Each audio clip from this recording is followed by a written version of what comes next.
내 집 마련 언제 해야 되냐. 특히 요즘에 그런 얘기 많이 하죠. 올해 말 혹은 내년 5월까지 급매물 나올 거니까 기회를 잡아라. 이런 이야기 많이 하죠. 저처럼 하락을 말하는 사람들도 그런 이야기들을 하기 시작하더라. 과연 그럴까요? 언론에서도 내 집 마련을 위한 청약 들어가고 뭐 하면 이거 다 홍보죠, 홍보. 내 집 마련 특공 80% 남양 뉴타운 광고죠. 비아냥에도 내 집 마련 나서는 30, 40대 사전 청약 알림이 신청 폭주. 알림 받는다고 해서 내 집 마련 무조건 지금 나선다고 볼 수 있어요? 비중 가지고 요즘 얘기하는데 거래량 급감한 거 안 보여요? 내 집 마련 나서는 30, 40대 자꾸 이야기하는데 거래량 급감했다. 지금 추세 보고 있는 거잖아요. 특히 사전 청약 뭐예요 이거? 분양제 해당 지역이죠. 여기가 영끌이에요? 지금 다른 데보다 거품이 덜 꼈기 때문에 도전해 볼만하다라고 들어가서 하는 건데 왜 영끌이랑 엮어요 자꾸 사전 청약을. 김현미 장관이 뭐라고 그랬어요? 영끌하지 말고 사전 청약 노려라, 청약 노려라 라고 이야기했는데 청약 노리는 걸 영끌로 만들어요. 시세 대비 2, 3억 원 싸게 내 집 마련. 자, 분양권 입주권 왜 자꾸 노리라고 할까요? 그래야 분양시장이 흥하니까. 지금 청약 경쟁률 굉장히 높게 나오는 이유, 그 중에 대부분이 분양권 투기나 가지고 있다가 갭 투기로 들어가려고 하는 수요들이 몰렸기 때문이죠. 그냥 실수요들만 들어와서 청약 경쟁률이 그만큼 나오느냐? 안 나오죠, 당연히. 입지 좋은 데는 뭐 어떻게든 마무리 하겠는데 실질적으로 투기 수요 싹 다 배제해버린다 라고 하면 청약 당연히 그런 수요 안 나오죠. 그러니까 분양권 입주권 노려라, 분양권 입주권 거래 잘 되게 해라. 이거 뭐예요? 피 붙일 수 있다. 투기 수요들 빨리 오세요. 우리 건설사 좀 사주세요. 그런데 지금 분양권 전매 제한 들어갔지만 그 전에 9월에 분양권 전매하려고 산 사람들 어떻게 되겠어요? 제가 이야기하지만 전매 제한 이후에 청약 경쟁률 떨어지면서 가점 떨어지고, 그렇다면 굳이 피 붙여서 분양권 살 필요 없이 분양을 받는다. 나중에 안 팔리면은 전세 못 구하면 잔금 미납 되겠죠? 안 그러면 본인이 들어가서 살까요? 그렇진 않을 것 같은데요. 대부분은 분양권 투기한 사람들 나중에 마이너스 피로 판다. 가을 분양 성수기 시작. 내 집 마련 절호의 기회가 왔다. 자꾸 내 집 마련 하라고 이야기하고 있죠. 시세가 떨어지게 되면은 분양가도 당연히 떨어져요. 분상제 제외한 지역들. 지금 내 집 마련 할 때요, 주택 구입 부담 지수가 엄청나게 올라갔습니다. 2009년에 집값 떨어져서 그런 거 아니에요? 문제는 주택 구입 부담 지수는 뭐냐? 중위 소득 가구가 표준 대출을 받아 중위 가격의 주택을 구입하는 경우라고 그랬어요. 근데 문제는 뭐예요? 표준 대출이죠. 기준금리의 영향을 받죠. 기준금리 작년부터 떨어졌죠. 그러니까 기준금리만 떨어져도 부담지수는 떨어질 수밖에 없다. 근데 급격하게 올라가고 있죠. 주택구입 부담지수가 서울 같은 경우 기준금리 지금 0.5%인데도 이만큼 나왔어요. 리먼 때 그때 지금보다 훨씬 높았는데도 2009년 150.8 이후 최고치인데 지금 금리가 굉장히 많이 떨어졌는데도 그만큼 올라갔어요. 근데 이 와중에 사야 돼요. 지금 영끌하면 다 터진다는 얘기인데 150 찍었을 때 영끌하면 다 터졌다는 얘기예요. 근데 중요한 건 뭐예요? 지금 주담대 금리가 오르고 있다. 은행에서 바젤3 대비해서 기준금리 아직도 유지되고 있고 제로금리대로 유지되고 있고 거기다 코픽스 금리 떨어졌는데도 주담대 금리를 올리고 있다. 부담지수 가만히 있어도 올라가겠죠. 터지기 일보 직전이라는 얘기죠. 뭐 지금도 포기하고 싶은 거 했을 때 결혼 내 집 마련이다. 미혼 남녀니까 육아든 그 이후겠죠. 결혼하고 나면 육아가 최우선이겠죠. 그러니까 3포 세대죠. 결혼 왜 포기해요? 내 집 마련 해야 되니까. 결혼 안 하고 혼자 살면은 그냥 원룸 같은데 월세 내면서 살아도 5, 60 내고 살아도 한 200만 벌어도 살만하죠. 욕심 안 내면. 그런데 결혼하게 되면 어떻게 돼요? 그렇게 살 수 있어요? 그러니까 결혼, 육아 저것도 다 내 집 마련에서 비롯된 것이죠. 매매가격지수 통계해보면 어때요? 전체적으로 거래량이 쭉 늘어날 때 올라갔다가 거래량이 감소할 때 많이 떨어지죠. 거래량 다시 증가하기 시작하니까 슬슬 다시 올라가다가 조금은 텀이 있죠. 똑같게 가진 않고 거래량이 이렇게 유지되고 있다가 지금 아직까지는 이 정도니까 되겠지 싶은데 거래량 지금 엄청나게 떨어지고 있죠. 이게 계속 유지될까요? 서울 기준으로 얘기하지만 거품 낀 지역은 다 똑같다. 거래량 지금 전반적으로 다 떨어지고 있죠. 경매 건수, 매각 건수, 매각률. 제가 얘기했죠? 경매 건수, 매각률 비슷하게 가죠. 일단 매각률이랑 봅시다. 매각률이라는 게 경매 나온 거에 비해서 많이 가져간다는 거죠. 그만큼 매수 심리가 높다는 거니까 매각률이 올라갈 때 14년부터 쭉쭉 올라가죠. 14년부터 가격 뛰더라. 그럼 매각률이 떨어지기 시작하면서 감소되고 있죠. 상승률이. 매각률이 이렇게 떨어졌는데 왜 여기서 치고 올라요? 경매 건수도 마찬가지죠. 경매 건수 늘어날 때는 가격 떨어져야 되죠. 가격 떨어지던 시기에 경매 건수 많다가 가격 올라가던 시기에 경매 건수 줄죠. 경매 건수가 다시 늘어나고 있다. 20년 아직 8월까지밖에 안 됐는데 2018년에 비슷할 정도까지 올라갔다. 근데 왜 그러죠? 다른 거 볼까요?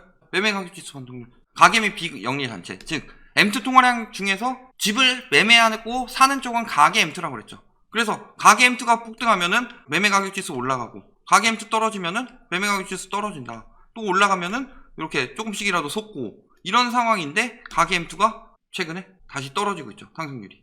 근데 치고 오른다. 언제 문제가 한번 생겼어요?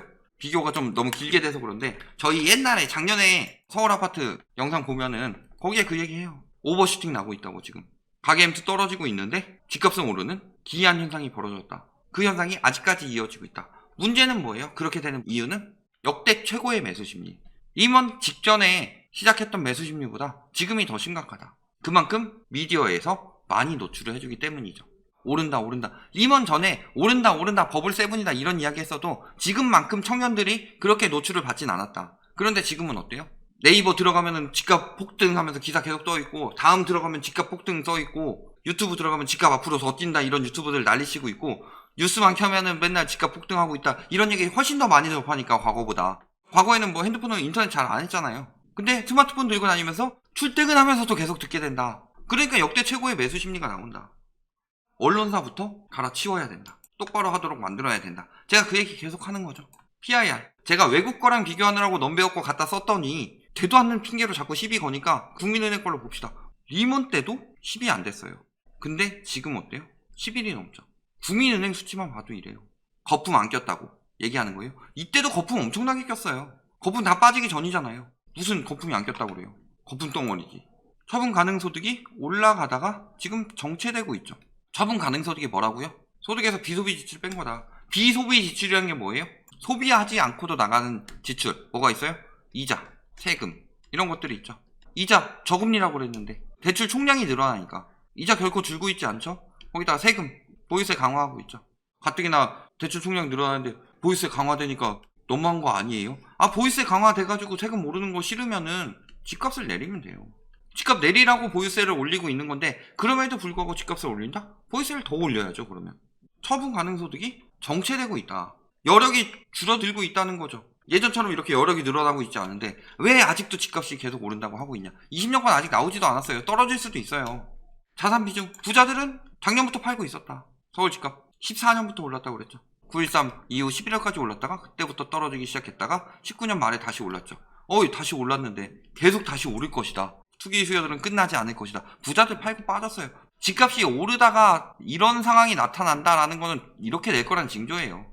그러니까 부자들 팔고 빠졌는데 현금화하고 빠졌더니 시중 부동자금이 늘어났으니까 이게 부동산에 유입되면서 집값이 폭등할 것이다. 말도 안 되는 소리 하는 거 알죠? 팔고 빠졌기 때문이고, 올해 시중 부동자금이 갑자기 늘어난 이유는 더 많이 현금화했기 때문이죠. 기업들은 어떨까요? 멍청한 사업 내놓고 있을까요? 사업 이런 거 내놓고 있죠. 사택 부동산, 토지와 건물 뭐 이런 것들 다 팔고 있다. 토지 건물 매각. 지금 기업들이 다 열심히 팔고 있어요. 사주는 기업도 있는데요. 사주는 기업이랑 파는 기업의 네임밸류를 봐봐요. 어느 쪽이 더 빠삭하게 알고 있을지. 땅, 사업, 건물, 기업들 알짜 부동산 매각 움직임 활발하고 있죠. 겨울 길어진다고 기업들이 현금 확보하고 있죠. 자산 팔아서 운영 유지하고 있다. 그런데 왜 자산을 늘리라고 해요? 자꾸 왜 부동산 사라고 해요? 이 거품 낀 가격에. 매수 우위 지수 떨어지고 있죠. 매매 전망 지수 8월에 조금 올랐다고 하는데 이거 7월에 엄청나게 호도해서 그렇죠. 특히 감정원 7월에 거래량 폭증했다. 7월 거래량 엄청나게 늘었다. 그래서 8월에 다시 오를 것처럼 이야기하는데 8월에 안 뜨죠. 제가 그거 6, 7월 거고 사실상 6월부터 계속 줄고 있었다. 그러니까 신고일 기준으로 해서 갑자기 쓰지도 않던 감정원 지표 써서 심리 조장하고 있다 라고 그랬죠. 8월 지표 나왔죠. 감정원 거래량 작살났다는 거 봤겠죠. 계속 오를 수 있을까요? 저 심리가? 서울은 끝없이 떨어지고 있습니다. 지금 자꾸 지방 부축해서 저거 매수 의지수 올리는데 지방광역시 어떻게 됐는지 잘 생각해보면 되죠. 매매시장 소비심리지수도 오르는 듯 하다가 떨어지고 있어요. 6월이 마지막 피크였다. 매매시장 소비심리지수 어디 많이 떨어지고 있어요? 서울, 세종, 경기, 거품 낀 지역들. 앞으로 왜 떨어질 수밖에 없냐? 첫 번째, 다주택자 규제 710 대책 나온 뒤에 세제 지원 적용 배제, 임대사업자들 말소하기로 했죠. 1월에 이런 것들이 시행되니까 1월 전에 팔아야 많이 남긴다. 그러니까 올해 내에 팔아야 많이 남긴다. 6월에는 핵심은 뭐예요? 양도소득세율 인상이랑 보유세율 인상. 6월 전에 팔아야 많이 남기고 낼 게 줄어든다. 근데 이 낼 게 얼마나 많이 내느냐? 겁나 많이 낼 게 줄어든다. 왜냐면 보유세가 장난 아니기 때문이죠. 따라서 1월, 6월을 기점으로 그 전까지 급매물들이 쏟아질 것이다. 거기에 공급 대책. 재건축 재개발 풀면은 지금 당장 공급 나오나요? 지금 당장은 멸실만 나오죠. 그런데 왜 자꾸 풀라고 그래요? 장기적으로 주택이 공급돼야 된다는 심리를 만들어야 집값이 안정된다 라고 우기죠. 지금 당장 멸실 나서 집값 띄우는데, 그리고 재건축 아파트 가격 올라가면서 재건축부터 다시 띄우는데 자꾸 재건축 풀라고 하죠. 재건축 규제 완화하라고 하죠. 근데 8.4 공급 대책 때려버렸다. 얘나 장기적으로 주택이 계속 나올 거다. 왜 근데 이거는 8.4 공급 대책 나오니까 내년에 물량 줄으니까 내년에 폭등할 것, 이런 얘기하고 있어요. 이건 장기적으로 안 봐요? 지들이 얘기하는 거 지들이 항상 부정하고 있죠. 그리고 과연 장기적으로 줄었냐? 인허가 물량 어떻게 늘었다? 2017년에 엄청나게 늘었죠. 서울에. 앞으로 들어오겠죠. 그 다음에 18년 19년에도 이전이랑 비교했을 때 비슷하게 들어왔다. 단지 이 당시에 인허가 많이 나오고 그 다음에 입주도 좀 됐을 텐데 준공 아파트도 많았는데 준공 아파트 이때 적었는데 폭등했는데요. 문제는 멸실이 엄청나게 차이가 났기 때문이죠. 제가 그래서 재건축 재개발은 집값 띄우는 정책이다. 완화는. 재건축 연한 완화로 이미 증명이 됐고, 그런데 반대한다는 인간들, 특히 건설사 출신들, 건사년이나 주사년, 뭐 건설협회 이런 데서 항상 이야기하는 거 뭐예요? 재건축 재개발 완화해야 집값이 안정된다. 다 지들 이익 때문에 하는 얘기죠. 여태까지 다 증명됐는데 헛소리들 하고 있는 거죠. 집값 띄워서 지들 이익 보려고 거짓말을 일삼고 있는데 그 사람들을 언론에서 내보내주고 있다. 전문가랍시고. 결론. 규제 정책에 대해서 이야기했죠. 공급 정책에 대해서 이야기했죠. 집값 오를까요? 떨어질까요? 저금리 때문에 오른다? 주택 구입 부담 지수로 얘기했죠. 저금리더라도 과거보다 훨씬 더 부담이 된다. 대출 규제 들어간 거 빼고 얘기해도 그렇죠. 뭐 유동성 돌아요? 유동성 안 돌고 있죠. 규제 공급 계속 들어온다. 집값이 오를 수가 있어요. 그렇다면 내 집 마련 언제 해야 돼요? 지금은 버티고 한 3에서 5년 정도는 더 기다려서 전세 한 2번 정도 더 산다 생각하시고 가격이 정상화된 다음에 사셔라. 지금 급매물 나온다고 해서 사는 사람들 있죠? 그 사람들 때문에 집값이 떨어진다는 심리가 형성이 될 거예요.